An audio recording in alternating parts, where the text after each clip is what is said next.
Eu não tenho a menor dúvida que essa escala de trabalho é insana. Basicamente, o trabalhador só tem tempo para trabalhar e mal tem tempo para viver. Pô, meu irmão, E eu vi toda essa discussão nas redes sociais da escala 6 para 1 e resolvi ir checar o que estava rolando. E basicamente é porque tem um projeto lá no Congresso para acabar com essa jornada de trabalho 6 para 1. Ou seja, 6 dias de trabalho para um dia de descanso. Embora pareça algo muito absurdo, é muito comum em restaurante, mercado, lojas e na indústria. Hoje, as leis trabalhistas definem que a gente pode trabalhar no máximo 8 horas por dia e 44 horas por semana, mas não tem nada que proíba você só ter um dia de folga, desde que não passe a quantidade de horas semanais, as 44 horas. Então, qual é a ideia desse projeto que já conseguiu as assinaturas para poder ir para a próxima fase? Que não quer dizer que esse projeto já está em votação, é só uma PEC por enquanto. Bom, antes de continuar, deixa eu me apresentar. Sou Silvia Machado, trabalhei mais de 20 anos no mercado financeiro e atualmente eu sou mentora e palestrante sobre educação financeira. Te ensino a lidar com dinheiro de forma simples, sem economês, para você tomar decisões financeiras inteligentes. Você já deve ter reparado que esse canal ainda é bem pequenininho. Então, já se inscreve. Se você tiver sugestões de assuntos, temas que você queira que eu traga aqui, já me manda. Normalmente, os meus temas são muito ligados à educação financeira. Mas como esse projeto afeta o bolso, seja se você for CLT, empresário, empreendedor, profissional liberal, eu resolvi trazer o tema e levantar todos os lados do porquê que ele está tão polêmico. A ideia dessa mudança na escala nasceu de um movimento chamado VAT, Vida Além do Trabalho. O que foi isso? Em setembro de 2023, Rick Azevedo era um balconista de uma farmácia e fez um vídeo no TikTok desabafando sobre a rotina dele.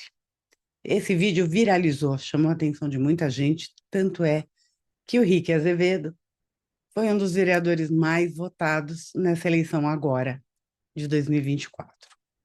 E tomou tanta proporção que acabou chamando a atenção da deputada Érica Hilton, que é quem fez a proposta da PEC.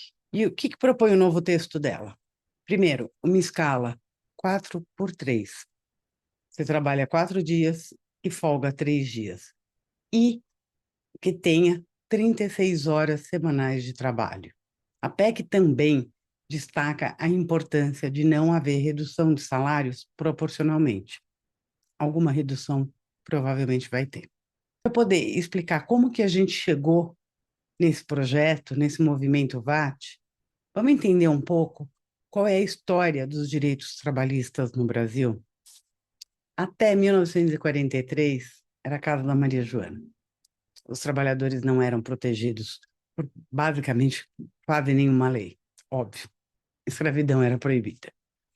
Em maio de 43, o então presidente Getúlio Vargas anuncia a criação da CLT, Consolidação das Leis de Trabalho.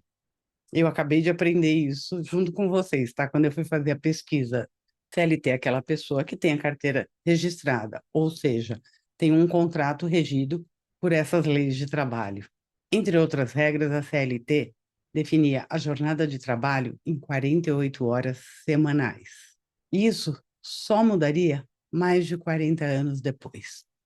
A Constituição de 88 trouxe muitos avanços aos trabalhadores. Definiu não só uma nova jornada de trabalho, que deixou de ser de 48 horas, passou para ser de 44, mas também reconheceu maternidade, paternidade e alguns outros avanços beneficiando os trabalhadores. Apesar das 4 horas semanais a menos estipuladas em 88, os 6 dias de trabalho se mantiveram. Então, a gente continuou com a escala 6 para 1. Agora, décadas depois, com o mercado de trabalho em constante transformação, novas mudanças são discutidas. Os empresários alegam que, se tiverem que contratar mais funcionários para intercalar folgas e escaladas de trabalho, isso vai aumentar muito os custos do negócio. E afirmam que não vai ajudar em nada na empregabilidade, até pelo contrário. Essa é a alegação dos empresários e comerciantes. Vale lembrar que essa discussão sobre a escala de trabalho não é nova. Ela recebeu um apelo muito maior recentemente por causa das redes sociais. Eu acredito que após a pandemia, todos nós começamos a focar um pouco mais em qualidade de vida e também por ser um momento em que o mercado de trabalho está aquecido. Os trabalhadores estão mais empoderados, então estão criando mais coragem de ir procurar direitos melhores. A gente já teve várias campanhas nos últimos anos no Brasil a favor dessa redução da jornada de trabalho, talvez não tão focadas exatamente na escala 6:1, mas sim focadas na redução da jornada semanal. Já existe, por exemplo, uma PEC protocolada em 2019 pelo deputado Reginaldo Lopes. Essa PEC atual só tomou mais proporções porque alguns candidatos e vereadores abraçaram o tema nas últimas eleições, agora em 2024, e foram cobrados até pelos seus eleitores. Quando a gente pensa nesse argumento de atrapalhar a empregabilidade do país, alguns especialistas levantam o fato de que em 88 a gente já teve uma redução e outros países também estão passando por essas reduções de jornada de trabalho e nenhum desses casos teve uma mudança drástica na empregabilidade. Então, pode ser que os empresários e os comerciantes estejam exagerando. Podemos até pensar que alguns setores vão se beneficiar com essa mudança. Por exemplo, o lazer, porque uma boa parte dos trabalhadores vai ter mais tempo livre para ir no cinema, no parque, no bar, no restaurante. É claro que a gente não pode esquecer que tem alguns setores que realmente vão sofrer. Incrivelmente, esses setores também são alguns ligados a lazer. Hotéis, bares e restaurantes vão ter que readequar o seu quadro de funcionários para essa nova jornada. O grande problema é que, se a gente fizer uma conta muito simples, a PEC, como ela está redigida hoje, vai causar um aumento de cerca de 20% dos custos. Essa modificação pode prejudicar muitos pequenos empresários. Se a gente voltar para o vídeo inicial da farmácia, onde o Rick trabalhava, pode ser que para a farmácia não consiga absorver esse aumento de custo de 20%. Não sei o que vai fazer, vão diminuir o número de farmácias disponíveis ou vai impactar o preço do remédio. Então, toda essa discussão leva em consideração tudo isso que eu estou falando. Não é tão simples assim querer favorecer o trabalhador. Tem que favorecer a economia como um todo. E a própria deputada Érica Hilton já deixou muito claro que isso é simplesmente uma semente para uma discussão muito maior. Outro ponto que eu queria levantar aqui é que o Brasil é característico por muitas empresas muito pequenas. Então, provavelmente, se essa ideia for adiante, o parlamento vai ter que procurar formas de amenizar os impactos. Por exemplo, uma transição gradual, num partir de 44 horas semanais para 36 imediatamente. Aliás, essa era uma das coisas propostas pela proposta do Reginaldo Lopes. Ou talvez a gente vai ter que pensar em alguma medida compensatória vinda do governo, uma vez que os custos de você ter um empregado vêm muito dos impostos e contribuições, e não tanto dos salários. Então, a gente vai ter que negociar muito bem como que vai ser a forma final disso.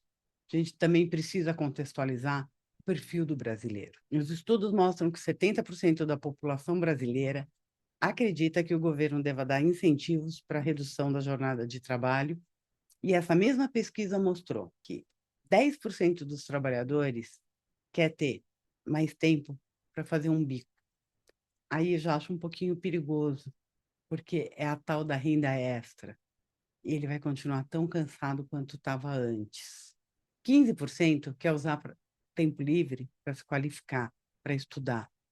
Isso é um efeito muito bom, a gente vai ter mão de obra muito mais qualificada. E a maioria, 40%, pretende gastar mais tempo com a família.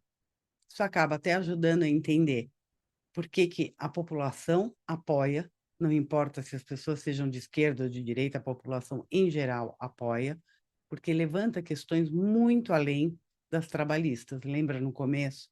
Falei que a gente está focando cada vez mais em qualidade de vida. A gente não pode esquecer que a escala atual tem um custo para o trabalhador que se revela em exaustão, estresse, doenças. Uma jornada menor pode trazer uma situação muito mais equilibrada.